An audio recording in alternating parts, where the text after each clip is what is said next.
So I've spent a week with the RED Komodo-X in the Dolomites, and here are the first impressions.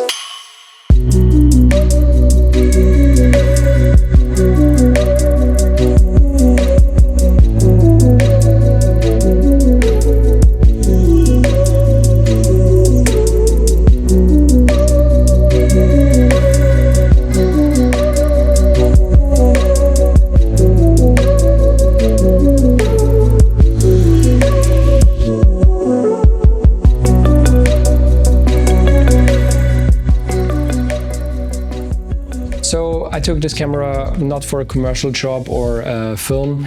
I just wanted to test the camera, shoot some postcards, and yeah, just wanted to capture some amazing images. I just wanted to know if it's suitable for a run and gun type situation. So just pack it in a backpack, go up a mountain and just shoot some stuff. I also took it out of the backpack most of the time, and I just used it during the hikes because I want to capture some scenes. And I did this a few times, which is a little bit annoying because you don't want to carry it as it is right now all the time in your hand if you're hiking up a trail. But you can do it, but it's not as fun, but the results are really great. So it's really worth it to carry this camera with you and capture the amazing scenery of South Tyrol. And yeah, I don't regret it. So I wanted to keep the setup very, very small. As you can see right now, this was my setup I took everywhere.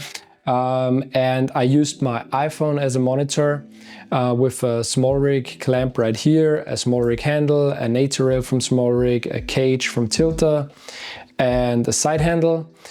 And yeah, I also used the cable with it, and I used the RED Connect app to monitor everything, which was very, very usable. The less Wi-Fi signals that are around you, the better the feed is, the wireless feed to the camera.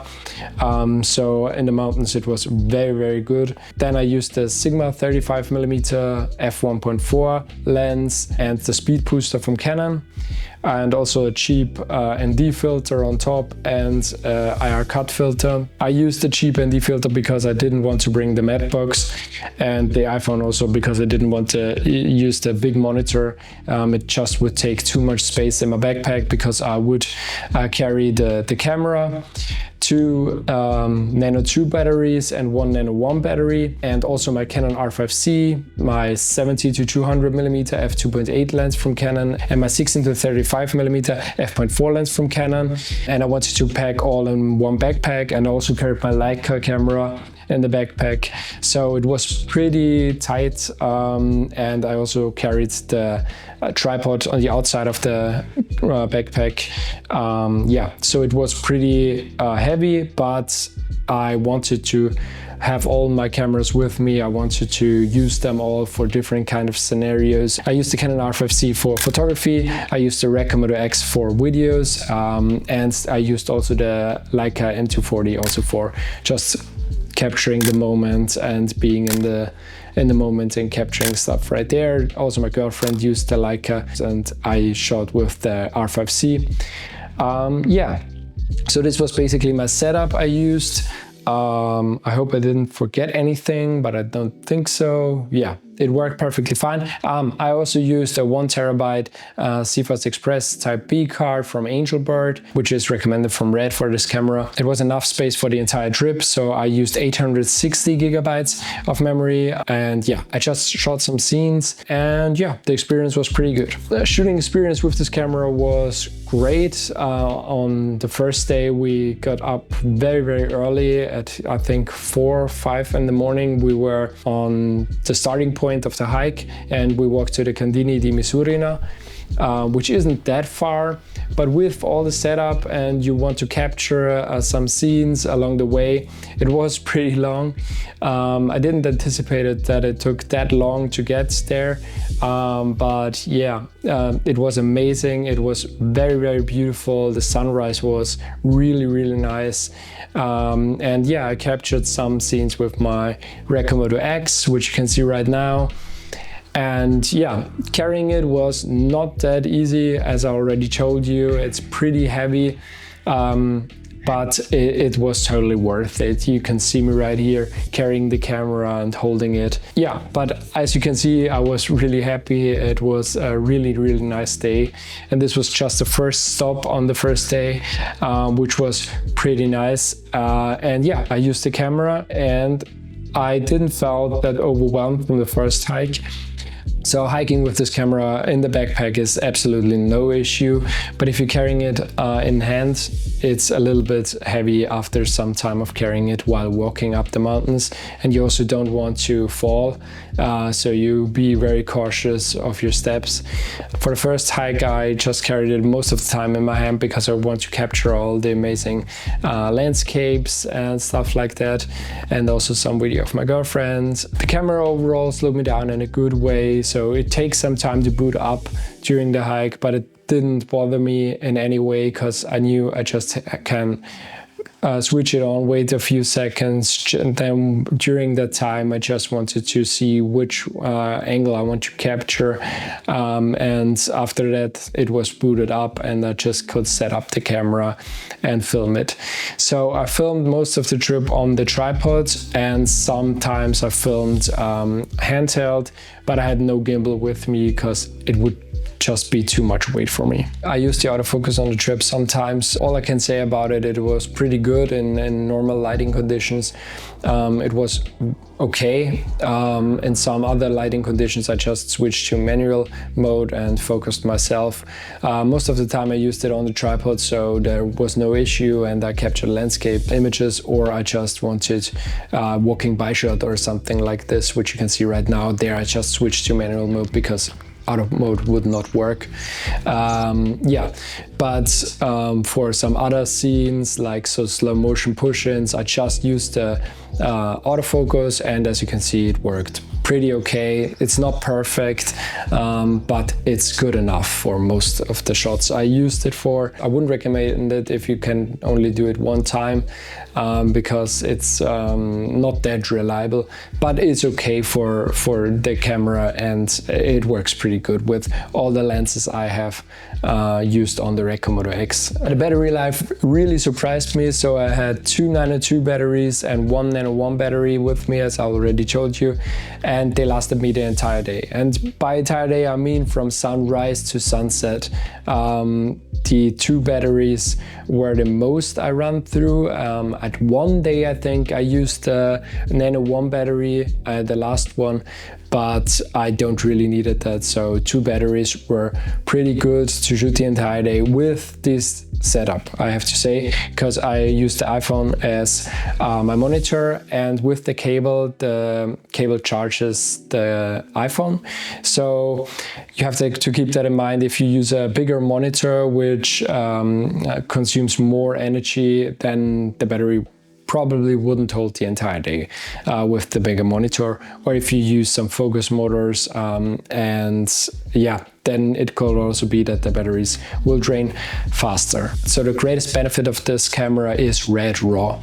I can manipulate the colors, the exposure, the white balance, everything I want in post-production, and it does not damage the picture, which is amazing for these kind of scenarios, so fast run and gun stuff, because I don't have to check everything to make it perfect, and I really need to make sure that nothing is off. With this camera and RED RAW, you don't have to worry that much about it. You can change the white balance in post-production, you can change the exposure in post-production. Sure, you have to make sure to keep it in level, and with the traffic light system it's very, very easy to capture the most amount of information. And if you are in DaVinci Resolve, you can just recover everything you want and throw on some noise reduction, and the picture's perfectly fine. So it's really, really great for that, and that's also the reason why you take such a camera with you in the backpack, because it's not that light. It would be much easier if you just take an FX3 or a Canon R5C with you and film everything with this camera, but with those cameras you don't have the image quality and the color science behind it, and also the flexibility in post-production. So I tried this camera and The images and everything was amazing. As soon as I took it into DaVinci Resolve, I was mind blown. It's such a great image quality. You can push the colors, you can manipulate it the way you want, and you have such rich and detailed colors with so much nuances in the colors, which is really, really amazing. So I was really surprised by the image quality. And this was the first running gunning test, and I would say it's very usable. So you can use this camera with the setup I show you right now. With this setup, just a simple phone and as a monitor. It has plenty of features to make it work. So you have peaking, which is very, very nice on this camera. You have a special peaking mode, which makes the image black and white, and you only can see what's in focus, which is very, very useful for this camera. Especially if you're using the small monitor without the phone. With the phone you can check the focus pretty easy. So the traffic light system makes it also very easy to get the right exposure. There are a few tools which are very, very useful with this camera. So how was the entire week with the camera? So as I already showed you, the camera is very, very usable in this format. So it was very, very lightweight, and as you can see right here, I just used it like this. It is heavy, so it's not that light, but you can use it. It's a heavy camera, but in a good way. So to shoot handheld, it has the right weight, also with this little setup. But you can really, really use it like this, and to also shoot some down shots right here. I can use the iPhone as a monitor, and also up there I could use it like this. It was very, very nice to use, and I would recommend to use it as a run and gun camera as well, because it's the perfect form factor. It's a small camera. It has autofocus, even though it's not perfect. The red raw is amazing. The image quality is just stunning. You have so much flexibility in post-production. You really can focus on the shot, and you don't have to worry too much about the right settings and everything. Especially in a run and gun type situation, I think it's very, very important that you just can focus on what is important and just forget about everything else. And you can do it with this camera because you have so much flexibility in post-production. For carrying it on the mountain and stuff like that, you have to be pretty fit, I would tell you, because it's not that light. Even if you carry it in the backpack, it will add some weight to your overall package. So it's of course much lighter to take just one camera and one lens. So Canon R5C with the 24 to 70 millimeter is much easier. But for me, it's not about carrying as less as possible. For me, it's about carrying the gear I want and to capture the images I want to. And I want the best image quality and not the lightest camera bag. For example, I just want to capture amazing pictures, and I want to go to these places to shoot amazing pictures. So I want to carry something like the RED Komodo-X with me. Of course, you have to decide, and you also have to think about if you want to use something like this, because it is a little bit heavier. And I know as I started my photography and filmmaking journey, I also thought that the 1DX Mark II wouldn't bother me. Every review said the camera is very heavy, be cautious of it because it's so heavy. And I thought to myself, it can't be that bad. But I have to tell you, for a photography camera, and if you have this then as your main camera, so the Canon 1DX Mark II, it was a little bit too heavy for my liking. So, but with the RED Komodo-X, I just took it out when I knew I would film something, so if I know it would be worth it. So I had the R5C all the time outside of the backpack on me to take pictures, and if I had something I wanted to film, I just took out the camera and filmed with it. Sometimes I also carried the RED Komodo-X outside of the camera, but I would not recommend it for a 3-hour hike, for example, to carry it in the hand, because it is too heavy for that. You can do it, but yeah, if you have multiple days of hiking, I wouldn't do it. Another thing some people worry about is the reliability of this camera. I did not have any issues with the camera since I bought it. So there was not one time I had any not recording hiccups or boot up hiccups. So it was perfectly fine to use the entire time. You just have to switch it on, wait until the camera is booted up and is in the right temperature window, and yeah, then you just can film and the images look stunning. Another thing I want to mention is I used ELQ, so the lowest compression of the RED KOMODO-X for the entire trip, and I can only say it's good enough for that kind of stuff I did right there.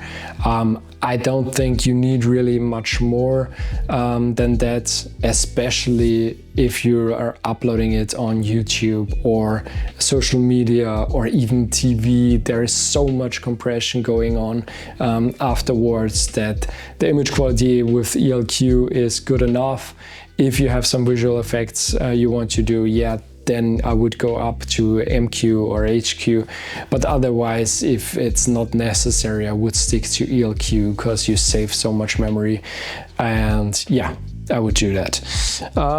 Yeah, some things I would, which are not that great. Yeah, the autofocus is not that great. It's good. You can use it, but it's not amazing. So it's not as good as the Canon autofocus or the FX3 autofocus, for example. Those autofocuses are better than the RED KOMODO-X autofocus. So would I take it with me to another trip to the Dolomites or anywhere in the mountains or run and gun type situations? I have to say yes. I want the perfect image quality and this camera can deliver it, and so I want to use this camera. I don't care about the weight and how heavy it is. I want the best image quality, and for that I would use this camera. The autofocus is not that great, but it's okay. I use it handheld. It's pretty nice for that. I simply would recommend this camera to everyone who wants to use a real cinema camera and not just a DSLR camera or a DSLR type of camera, because this camera is just much heavier, and for that reason it's a different kind of experience to shoot with it handheld, and you can compare it to an R5C or something like that, for example, because it just has such a nice weight to it, so that it's really stable if you're shooting it handheld. So I would really recommend it to people who want to shoot films, who are interested in the best image quality possible. You don't have to use a RED Komodo-X. You can also use a normal RED Komodo. You have some drawbacks there, but this is also a great camera, which is very similar to this one. Or you can also use a Canon R5C or an FX3, for example, if you want to shoot stuff like that. But for me and for people who just want to have also the most flexibility in post-production, I can really recommend this camera. It is possible to use it as a run and gun camera. I did it for a few days in the Dolomites, and I think it's just a great camera, and it's very, very usable also for these kind of situations. So the biggest takeaway for me with this camera and everything is you really have to plan a little bit more with a camera like this, because you don't want to take it out of the backpack constantly and putting it back and putting it out. So if you plan a little bit more and don't do it as I did, I just wanted to capture what I find beautiful and don't plan that much, just wanted to shoot and get to know the camera and see how it works. But yeah, I would plan a little bit more if I would do it again. That's one of the biggest takeaways. So I would do a shot list, for example, and maybe shoot a short film or commercial if I would do it again. Only buy this camera if you're not scared of using it. What I mean by that is some cameras make you more creative and some cameras make you less creative. The experience I made is the less expensive the camera, the easier it is to get creative, to put the camera in places where it's very interesting and also very dangerous for the camera to get damaged. The more expensive the camera gets, especially if you only have one camera, the less risk you take of getting the shot, and the more you think about the camera and not damaging it. So only buy gear you can afford easily, and maybe also use something like a crash cam, so a GoPro or something like this, to get your creative shots and use it in combination with your main camera, to get not too limited with just your A cam and baby it and just let it at home and stay in the shelf. So, but if you want to use it and if you're not afraid of using it, it's a great camera. You can take it everywhere, you can run a gun with it, you can shoot handheld with it, use it on a tripod, and yeah, I can really recommend this camera. Let me know in the comments down below what you'd like to see next. Thanks for watching, and I'll see you guys in the next one. Bye.